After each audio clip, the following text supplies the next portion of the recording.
Hey, 4xe fans, let's talk about maintaining this gas engine that is in the Wrangler 4xe and the Grand Cherokee 4xe. If you aren't aware, it's not exactly the best thing for gas engines to sit for lengthy periods of time and not run.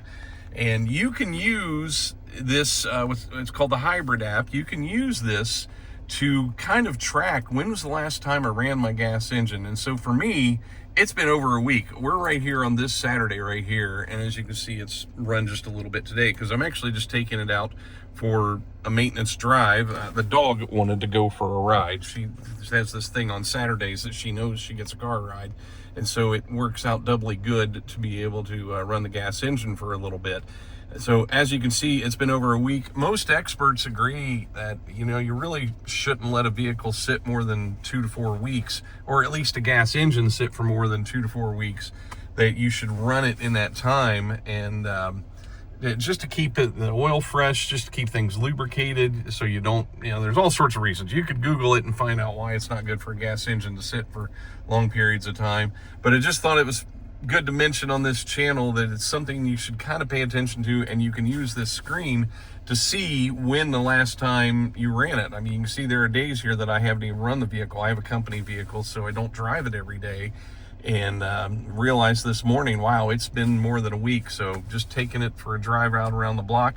You can use eSave to keep that engine running if you want to do that, or you can, when you pull the thing over into drive, you can pull the shifter over.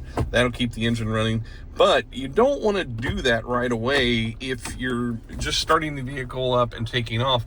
This system does have like a full timed cycle where it'll allow the engine to start up without loading it right away. Your propulsion comes from the P2 motor generator in the transmission, and the engine will run. It's kind of in a series hybrid mode at that point.